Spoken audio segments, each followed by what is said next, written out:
time, if that happens next week, in 2 weeks' time, he may regret staying on another season. Good point. Timing is everything, yes? Yes.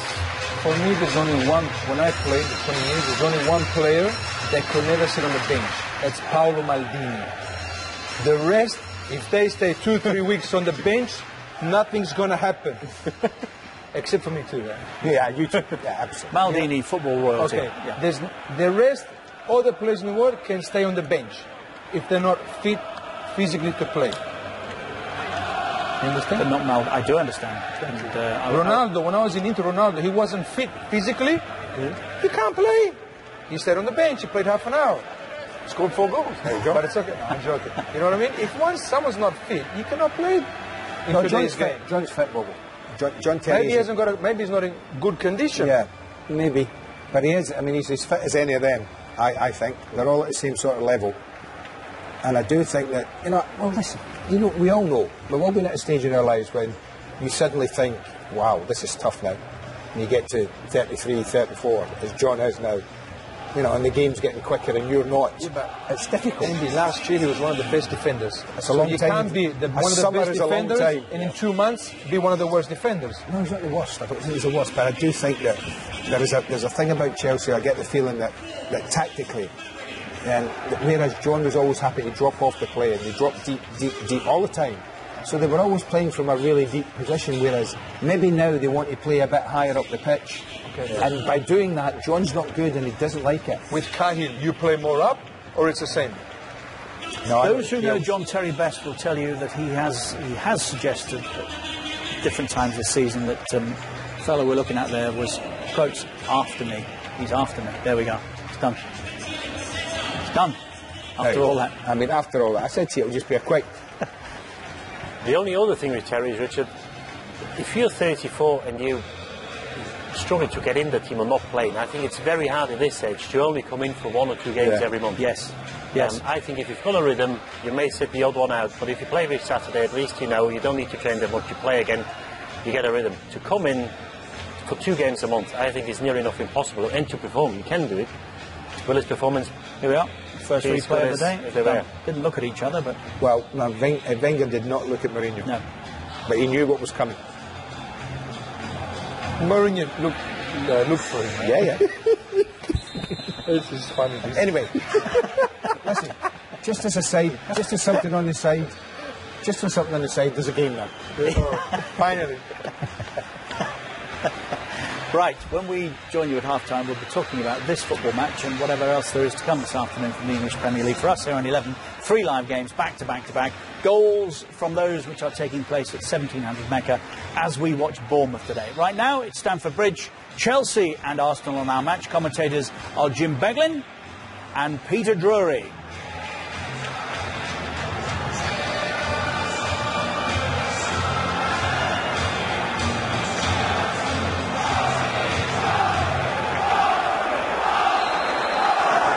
Arsenal to penetrate the top 3. Chelsea crazily to stay out of the bottom 3. Champions in turmoil. And Arsenal keen to kick them while they're down. It's one of those games that has fallen at a point in the season where, in terms of the overall plotline, it seems to fit. There is so much going on around it. Monreal restored at left back for Arsenal, who have essentially reversed the 6 changes they made for the midweek Champions League tie. Yeah, and I actually think it's quite an attacking lineup from Jose Mourinho. I thought he might have gone a little more defensive, Peter, and play Zuma with Matic in midfield, but Matic is on his own. There's a tweak. Fabregas is not quite sitting back there with him, so it looks like it's going to be 4-1. 4-1 for Chelsea. Monreal for Shelny. Only as far as Fabregas. Oscar went to ground, playing in the Premier League for the first time since the opening day here against Swansea. He had a good game in midweek. Here's Walcott, who got the Arsenal goal in Zagreb, too little too late, having come on there as a substitute. Supported here by Ramsey, who got away from Cahill and required a prone Ivanovic to poke it behind for a corner. I think that's what's required for Arsenal. I actually hope the visitors have a real go here, and I think Walcott's running obviously over the top is very important. Maybe Ramsey could have produced something a little better there, but didn't quite manage it. Trying to beat the corner with the corner. And in front of the Arsenal supporters, whipped towards the near post.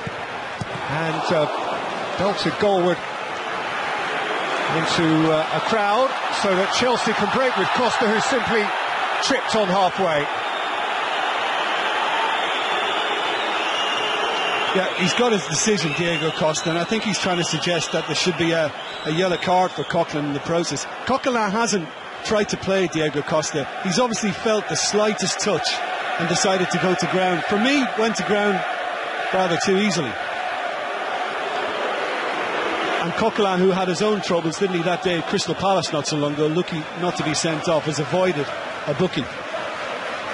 Yes, he has, you're right. He took it very close to the edge at Selhurst Park a couple of weeks ago. Mike Dean's the referee. Sort of experienced figure you need on a game like this. Oscar can't gather. Pedro can lift it in. Out a little twitchly by Koscielny. He and Gabriel, for a moment, appeared to be going for the same ball. They've been okay in central defence for Arsenal in the continued absence of Per Mertesacker, who has trained again this week after 2.5 weeks, even off the training field, with a nasty virus. But having not scored in the last 4 Premier League meetings between the sides, I think Arsenal have got to come here with more belief, certainly more resolve, and have a go at Chelsea. Pedro returning. There were some reports suggesting that he wouldn't quite be ready for today, so his name on the team sheet was a boon.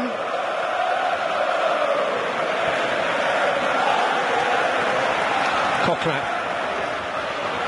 Bellerin, two who should be fresh for Arsenal. Ball towards Walcott. Goalkeeper has come. But Walcott couldn't keep control of the ball.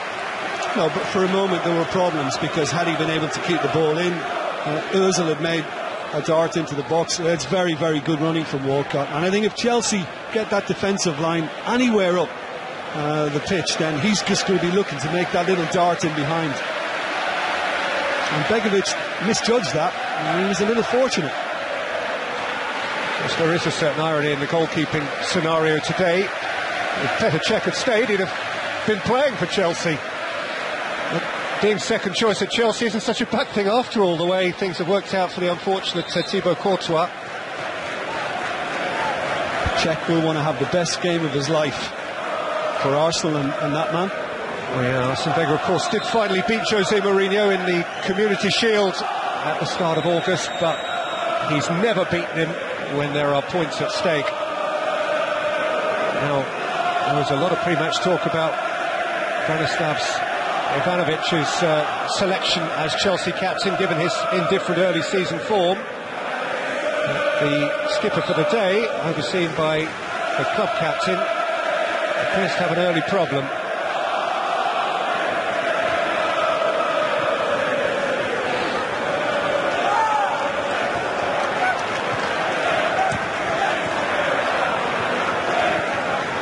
Costa.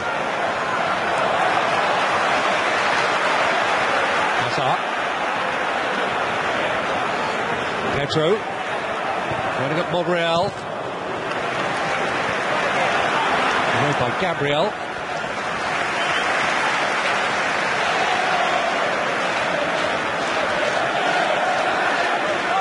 Pedro wasn't involved in the midweek European game. He came off 20 minutes from the end at Everton last weekend. Here's Costa. Fabregas. That's the spread for Azpilicueta. There's Hazard again. Fabregas had a pop, and Petr Cech comfortably behind it. Yeah, Monreal should have closed it a bit quicker, because Ozil was never going to be able to get there to block the shot from Fabregas, and it was an invitation to shoot. Fabregas still to score a Premier League goal at Stamford Bridge. Hazard, who missed an early penalty here in the week. After the return from Oscar, Lawrence only came to a little Brazilian who can't keep it from bouncing behind for a goal kick. It was an uplifting result for Jose Mourinho in the Champions League on Wednesday, albeit, you have to say, against limited opponents. He has his big club captain over his shoulder.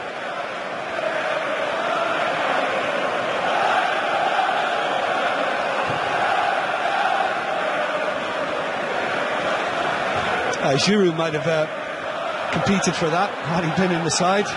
Long boot down from Czech, but Walcott will struggle when it comes to that.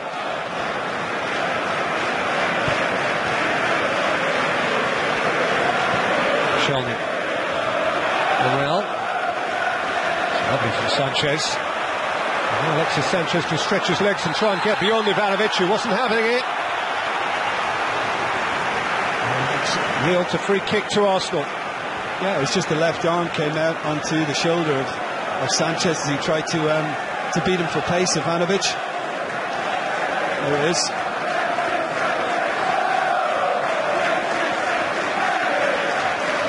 There's behind the ball with Cazorla. Well, we've seen a few already this season fly into the far corner from this position, so Ivanovic must be aware of that. Cazorla aiming for that sort of area, but with insufficient elevation. Ozil. Bellerin. Thrown again today to Mathieu Debuchy, and running away from Hazard and taking on Matic. And well here, Hector Bellerin. His pressures repelled by Cahill. Lifted back in towards Ozil.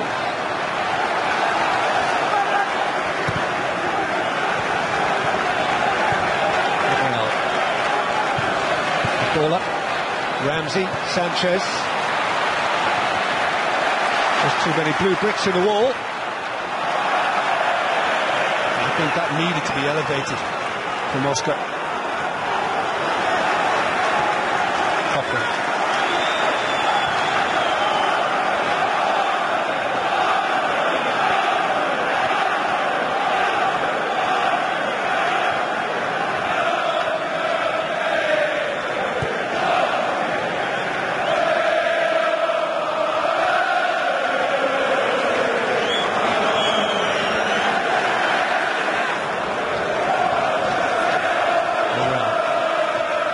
Sanchez. Scooped up by Costa. Little touch from Fabregas. There's Matic. Fabulous goal he scored at Everton in Spain last time round in the Premier League. Yeah, it was a good recovery by Ramsey to win it back. And then as he tried to release it, he was just fouled by Hazard. Got across him.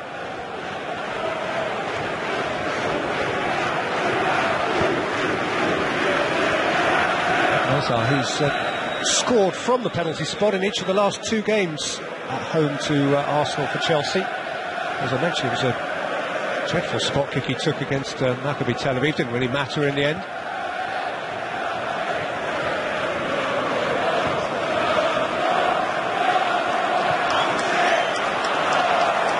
Monreal.